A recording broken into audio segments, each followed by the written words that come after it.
நேற்று நான் தூங்கிட்டு இருந்தப்போ ஒரு கனவு வந்துச்சு. அதில் பார்த்தீங்கன்னா நவகிரகங்களாக தெரியுது, ஆனால் தெளிவாக இல்லை. சூரியன், சந்திரன், புதன்லாம் மங்களாவும் சனி, குருலாம் பளிச்சுன்னு தெரியுறாங்க. பதறி போயிட்டேன். ஏற்கனவே நம்மளை கிரகம் பிடிச்சி ஆட்டிகிட்ருக்கு, இது என்னடா புது குறியீடாக இருக்கேன்னு பயந்துட்டேன். ரொம்ப நேரம் யோசித்த பிறகு தான் புரிஞ்சது.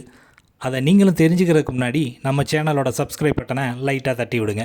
இப்போ விஷயத்துக்கு வருவோம். நவகிரகங்கள் நமக்கு தெரியும். அதில் இருக்க 9 கிரகங்கள் என்னென்னு சொல்லி உங்களை போரடிக்க விரும்பலை. இந்த கிரகங்களில் சனி, ராகு, கேது, குருவோட பயிற்சியை மட்டுமே பரபரப்பாக பேசுகிறாங்க, வழிபாடு செய்கிறாங்க.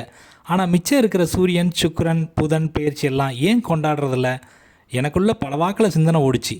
இதை என் ஒய்ஃப்ட்ட சொன்னப்போ கோபமாயிட்டான். இது தேவையா உங்களுக்கு? சாமி விஷயங்க இது. நீங்கள் ஏதாவது பேச போக இருக்கிற சப்ஸ்கிரைபர் எல்லாம் பிச்சுட்டு போயிட போகிறாங்கன்னு பீதியை கிளப்பிட்டா. அடியாத்தி அடிமடியிலே கை வைக்கிறாளேன்னு டர்ராயிட்டேன். இருந்தாலும் தலைகீழாகத்தான் குதிப்பான் இந்த கோட்டச்சாமின்னு வீடியோவை ரெடி பண்ணிட்டேன். நாம் விரும்புகிறத நோக்கி ஓடுவோம், குறுக்க எந்த மணல் லாரியும் வராமல் பார்த்துக்கோங்க கிரகசாமிகளான்னு ஒரு கும்பிட போட்டுட்டு ஆரம்பிச்சிட்டேன். பயிற்சிகளிலே பிரபலமானவர் சனி தான்.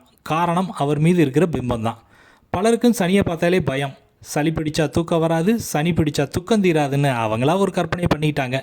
ஆனால் வாழ்க்கையில் பெரிய அனுபவத்தை தர்றது இந்த காக வாகனம் தான். கஷ்டத்துலையும் பிரச்சனையிலையும் நம்மளை சுற்றி இருக்கவங்களை பற்றி புரிய வைக்கிறதும், வாழ்க்கையை தைரியமாக ஃபேஸ் பண்ணுறதுக்கான மனோதிடத்தை கொடுக்குறதும் அவரோட மூமெண்ட்டு தான். சந்தோஷத்தையும் நிம்மதியும் நீண்ட காலத்துக்கு அனுபவிக்க நினைக்கிற நாம கவலையை, சிரமத்தை அப்படி நினைக்கிறதில்ல. சீக்கிரமே அதிலேருந்து வெளியே வரணும்னு துடிக்கிறோம். இது தாங்க இந்த வீடியோக்கான கான்செப்ட். சனி பயிற்சியோட கால அளவு 2.5 வருஷம். குரு ஒரு ராசியை கடக்க 1 வருஷம் எடுத்துக்கிறார். ராகு கேதுவுக்கு 1.5 ஆண்டு காலம். இந்த பயிற்சினால் ஏற்படுற நல்லது கெட்டது எதுவோ அதுவும் அத்தனை வருஷம் இருக்கும். அவ்வளோ காலம்லாம் என்னால் தாங்கிக்க முடியாது சாமியோன்னு சிலர் பதறாங்க. அதனால் அந்த கிரகங்களை வழிபாடு செய்கிறாங்க, சரணாகதி அடைகிறாங்க. அதனால் லாங் ட்ராவல் பயிற்சிகள் எல்லாமே பளிச்சுன்னு தெரியுது. ஆனால் சூரியன், சுக்கிரன், புதன் பயிற்சியெல்லாம் 30 நாள் தான். செவ்வாய்க்கு 45 நாள், சந்திரனுக்கு 2.25 நாள் தான். நவகிரகங்களிலே குறைவான மூமெண்ட் பீரியட் உள்ளவர் இந்த அம்புலி தான். அதனால தான் இந்த கிரகங்கள் பயிற்சி ஆகிறப்ப நல்லதோ கெட்டதோ கொஞ்ச நாள் தான் இருக்கும். அதனால் இந்த பயிற்சியை யாரும் பெருசாக கண்டுக்கிறதில்ல. யோசிச்சு பாருங்கள். சந்திர பயிற்சியில் ஏற்படுற கஷ்டத்தை போக்க இந்த கோயிலுக்கு போங்கன்னு சொன்னால் லீவ் எடுத்துகிட்டு குடும்பத்தில் இருக்கவங்கெல்லாம் தயார்படுத்தி பாதி தூரம் போகிறதுக்குள்ளே அடுத்த பயிற்சி வந்துடும். பலன்களும் மாறிடும். அப்புறம் நீங்கள் உன் சமையலறையில் நான் உப்பா சர்க்கரையா பாட்டு பானையில் நான் போகவா திரும்பிடவா அப்படின்னு பாதி வழியில் யோசிக்க வேண்டியது இருக்கும். அதனால் குறைவான காலப்பயிற்சியுள்ள கிரகங்களுக்கு நம்ம ஆளுங்க முக்கியத்துவம் கொடுக்கறதில்ல.